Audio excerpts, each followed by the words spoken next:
Police कह रही है कि मतलब डीने में जब आएगा तब हम पकड़ेंगे उसको, और वो हमको बहुत धमका रहा है कि हम तुझको मार के जेल जाएंगे। एफआईआर कब हुई? एफआईआर हुई थी 8 तारीख को। बलात्कार तो उसने किया ही है, इसके साथ तो जेल तो जाना ही चाहिए। और जब हम मुकदमा लिखाने के लिए इसकी मदद के लिए गए तो एसओ साहब ने कहा कि हम मुकदमा तुम्हारा नहीं लिखेंगे, चाहे जहां मैडम चली जाओ।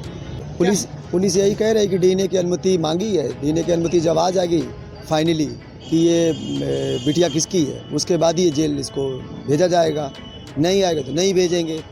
और मुलजिम जो अभी तक वो घूम रहा है खुला, और अप्रिय घटना किसी भी समय वो धमकी देता है तो अप्रिय घटना कर सकता है। रेप करना जघन्य अपराध है। रेप के देश में तरह तरह के मामले आते हैं, लेकिन कानपुर में रेप का एक ऐसा मामला आया है जिसने ही एक नई तरह की रेप की प्रकृति देखने को मिली है, जिसने एक लड़की की ज़िंदगी ही बर्बाद कर दी है। उसकी शादी का रिश्ता तोड़वा दिया। उसकी कोख से जो बेटी है वो अब तय करेगी, उसका डीएनए तय करेगा कि बलात्कारी ने रेप किया कि नहीं, किस तरह से रेप हुआ, इस कहानी में क्या मोड़ है, ये जानने के लिए मेरे साथ रेप पीड़िता है। हम उससे पूछते हैं कब उसके साथ रेप हुआ और क्या क्या हुआ है, क्योंकि ये कैसे संभव है कि डीएनए तय करेगा कि उसने रेप किया कि नहीं। आप ये बताइए कब हुआ था रेप आपके साथ, तो क्या है मामला?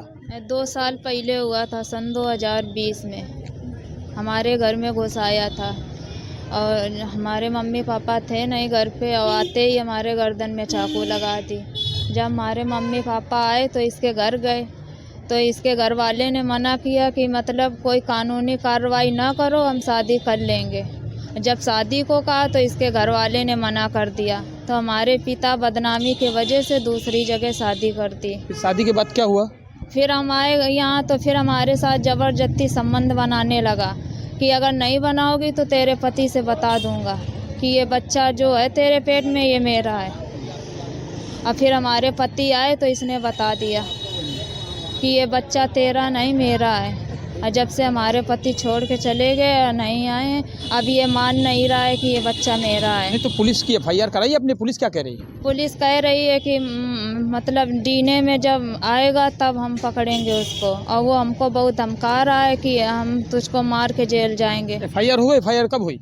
एफआईआर हुई थी 8 तारीख को, 8 सितंबर। एफआईआर हो गई है? हाँ। तो फिर भी पुलिस को पकड़ नहीं रही है? नहीं, क्या कह रही है? पुलिस नहीं पकड़ रही है कि जब डीने आएगा तभी पकड़ेंगे। तो ये है कि साल के बाद आरोपी के खिलाफ रेप की एफआईआर हुई, लेकिन पुलिस का कहना है कि बकौल पीड़िता कि जब डीएनए रिपोर्ट आ जाएगा, तय हो जाएगा बच्ची किसकी है, तो गिरफ्तार करेगी। यहाँ साथ में इनके साथ क्षेत्र की महिलाएं भी हैं जो आई हैं इस ऑफिस में मिलने के लिए। इनसे पूछते हैं क्या आप लोगों का क्या कहना है? मेरा कहने का मतलब है कि बलात्कार तो उसने किया ही है, इसके साथ तो जेल तो जाना ही चाहिए। और जब हम मुकदमा लिखाने के लिए इसकी मदद के लिए गए तो एसओ साहब ने कहा कि हम मुकदमा तुम्हारा नहीं लिखेंगे, चाहे जहां मैडम चली जाओ। हमने अधिकारियों का दरवाजा सहारा लिया और अधिकारियों के जरिए मुकदमा लिखा गया। अब गिरफ्तारी के लिए कहा जा रहा है तो गिरफ्तारी करने से मना कर रहे हैं। क्या कर रहे हैं? कह रहे हैं कि वो टरका देते हैं, कहते हैं कि डीएनए आएगा तभी हम गिरफ्तार करेंगे। और उसके साथ बलात्कार तो किया ही किया है, तो इस उद्देश्य से उसको जेल तो जाना ही चाहिए। और क्षेत्र के एक डॉक्टर भी हैं यहाँ पे साथ, जो इन महिला के साथ आए हैं पुलिस ऑफिस में पैरवी करने के लिए। डॉक्टर साहब क्या नाम है आपका और डीएनए की क्या स्थिति है? डीएनए की पुलिस अजय कुमार। पुलिस यही कह रही है कि डीएनए की अनुमति मांगी है। डीएनए की अनुमति जब आ जाएगी फाइनली कि ये बिटिया किसकी है, उसके बाद ही जेल इसको भेजा जाएगा। नहीं आएगा तो नहीं भेजेंगे। और मुलजिम जो अभी तक वो घूम रहा है खुला, और अप्रिय घटना किसी भी समय वो धमकी देता है तो अप्रिय घटना कर सकता है। क्या मोहल्ला ये मामला पूरे क्षेत्र में चर्चित है? पूरे क्षेत्र में, पूरे गांव में, सब 2-3 गांव में पता है सबको कि ये इनका मैटर चल रहा है इनका। ये कब तक, कितने दिनों से कहाँ दौड़ लगा रहे हैं अधिकारियों के पास? अरे 2-3 महीने, 2-1.5 महीने से शायद दौड़ रही हैं ये। आईजी के यहाँ, डीएसपी के यहाँ, सीओ के यहाँ भी गए, पर खैर मुकदमा तो लिख गया पर अभी तक वो पकड़ा नहीं गया है। इस मामले में पुलिस ने पीड़िता की तरफ से अधिकारियों के निर्देश पर सूरज के खिलाफ रेप का मुकदमा लिखा है। ये महिला अपने रेप की निशानी के रूप में एक बच्ची को भी अपने घर में पाल रही है, लेकिन पुलिस है रेप के आरोपी को गिरफ्तार करने का तब का मनसूबा बना रही है जब डीएनए रिपोर्ट आ जाएगी। पुलिस ने डीएनए रिपोर्ट के लिए आवेदन किया है, हमें अनुमति नहीं मिली है। लेकिन सवाल ये है, क्या देश में अब बलात्कारियों की गिरफ्तारी डीएनए रिपोर्ट के बाद ही होगी? जबकि महिला की शादी भी टूट गई, उसकी ज़िंदगी तबाह हो गई।